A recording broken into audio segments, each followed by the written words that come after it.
All right. Out of kindergarten, though, we're moving into losers finals right now. This is where the big boys are out to play. It's going to be SWG's own Geo, who had a very, very close down-to-the-wire set against Gibbous to get here, up against AeroLink. This is one of those matchups, and I'm not talking character versus character, but player versus player, which is very interesting. AeroLink traditionally has been considered the gatekeeper of our area. Yeah, you can get some wins on Denti. Maybe get some wins on Dakpo back in the day too. But if you could get a win against AeroLink, that's how you knew that you were on the come up. That's how you knew you were on that upper echelon of players. He would only lose to the other players on that top of that list. Exactly. But right now, Geo is trying to be one of those players on the top of that list. He is taking full control right now, but wasn't able to hold it very long before AeroLink decided to reverse the situation.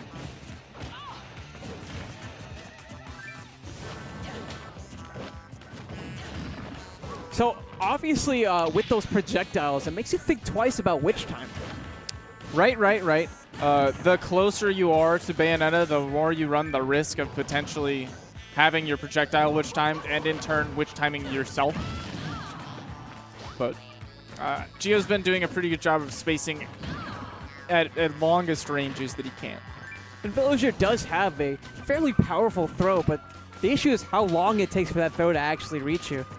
It is very, very slow. Oh, that poor tree. They didn't even have a chance there, man. Got turned into coffee bits. Tree was done. Yeah. Got sent straight to Office Max, man. What happened to that story? Oh, my goodness. The SDI was really nice out of Geo. Forced AeroLink to recover in a very, unconventional way, and he just got axed.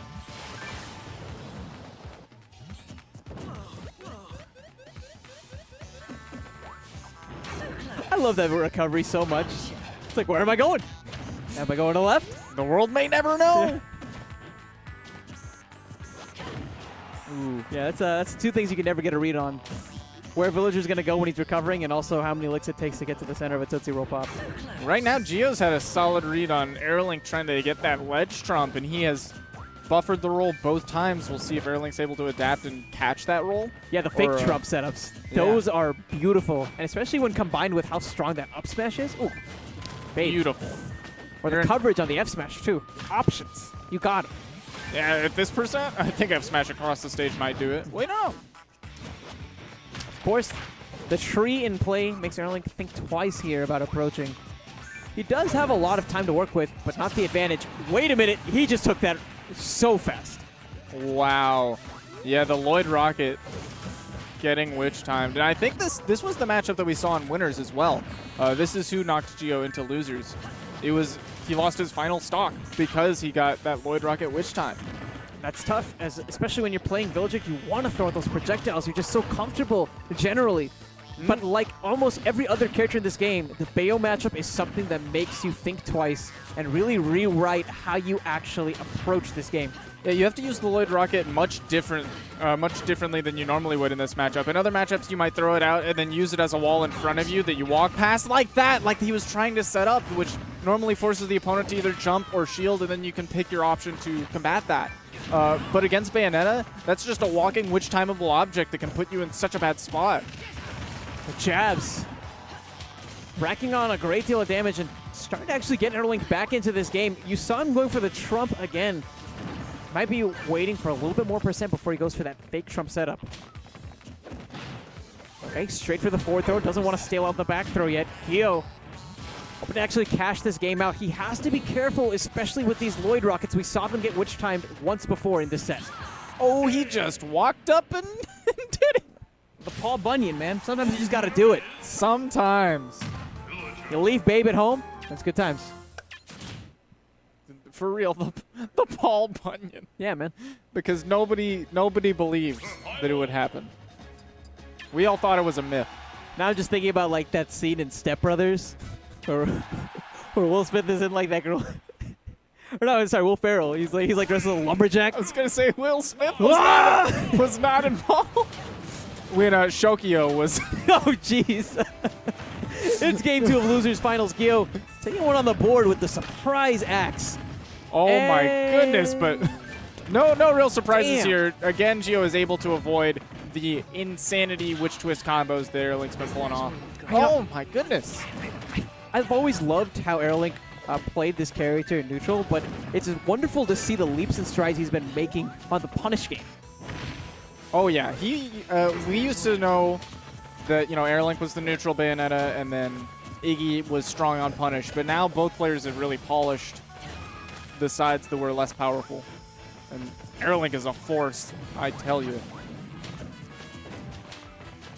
But what happens when you stop, when you cross an unstoppable force against an immovable object? You get 6 minutes. That's true. You get 6 minutes of video game goodness. I think axe beats immovable object. I'm not sure. It did last time. It did. Pretty good.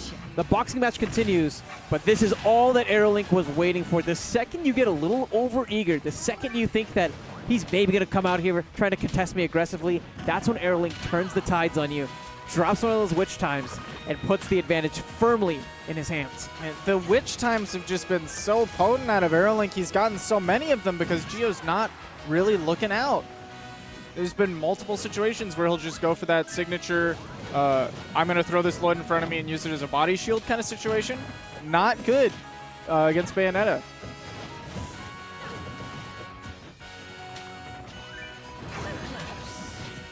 Oh, getting such an important grab here. Allow him to get that stage control. And for how long? He's just got Gio trapped to the ledge here. Gio was able to find an escape. Bayonetta stuck on the platform, going for that go-to option, the witch twist to escape. Even though that grab is super slow, he knew he used just enough specials. The roll? All right, that's fine. He'll take that punish. I love how long he waited for it too. You're gonna roll right into my arms here. It's gonna be That's beautiful. fine. If the only punish was a grab, so be it. But really, Gio needs to calm down on that Lloyd Rocket option. It's just not been getting him anything but punished. And that's tough. To completely shut down one of your most prominent tools in the neutral game and then say, okay, you're gonna play tic-tac-toe against me, but you can't pick X's and I'm gonna be O's. Yeah, I mean, really he can still use the Lloyd Rocket. He just needs to stop chasing it like a maniac. Let the Lloyd Rocket go out and do the scouting for you, and then you pick the options.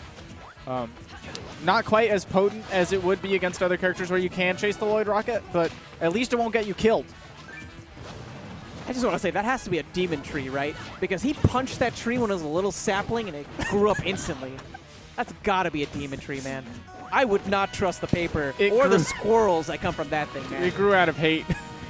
The hate tree? It's like the one tree that even the tree huggers are like, nah, bro. That tree we don't talk about. I'm not going to tie myself to that tree. This thing's a really racist things the other day. That's my God. Cool. This made me really uncomfortable. Back into the Losers Finals, AeroLink, he needs to take this stock in order to stay alive and hope to take another game in order to get to Grands. Gio, on the other hand, if he takes this stock, will actually be able to face off against Austin in Grand Finals. Yeah, I don't think I've seen Gio versus Austin in a long, long time. I would love to see that. Yeah, that would definitely be a fun one. Villager Ness?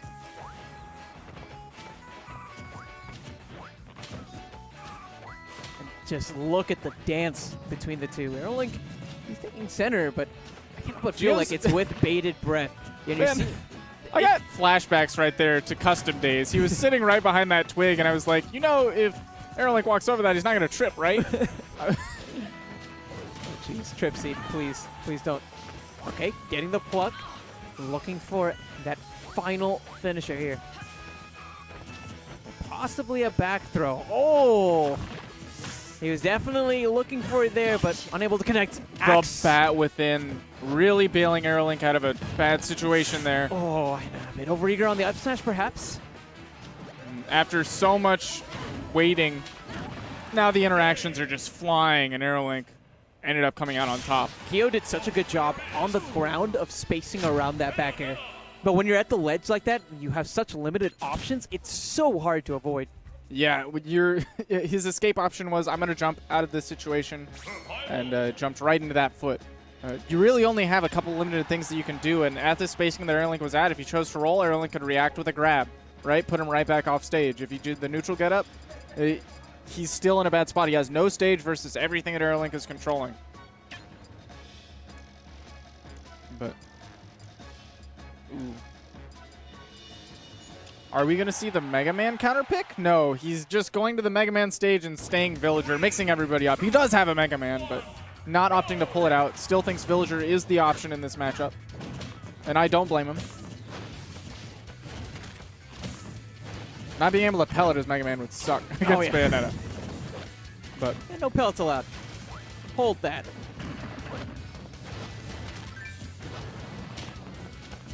Let's talk a little bit about some of the adaptations that you've seen from both of these players as this set has progressed. We've, of course, seen Gio starting to space more around that back air from Bayonetta, but what have we seen from AeroLink? The big change-ups that allowed him to win that last game. Oh man, he's just always been so controlled at the edge when he puts his opponent out.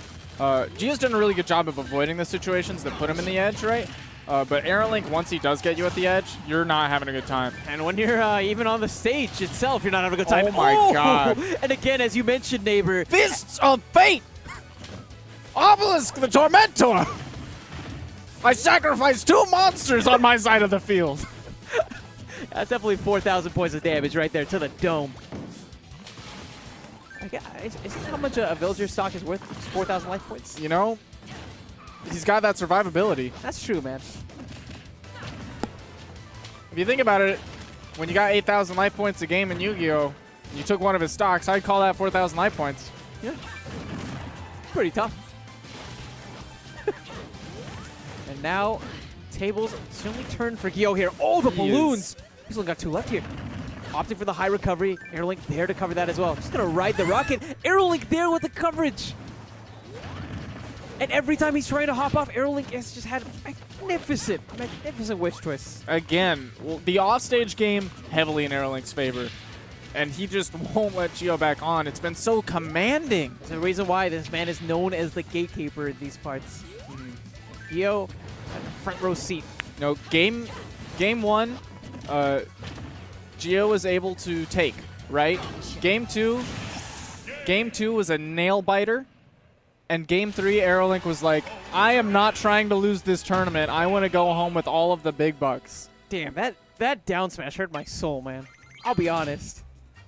That one was like, it's literally like he witch timed your dreams and then down smashed them mercilessly. That's brutal, dude.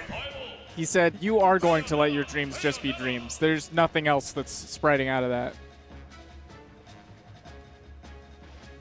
Damn. And the dream of Gio versus Austin in grand finals is over. Instead, we are seeing a repeat of winners finals. AeroLink really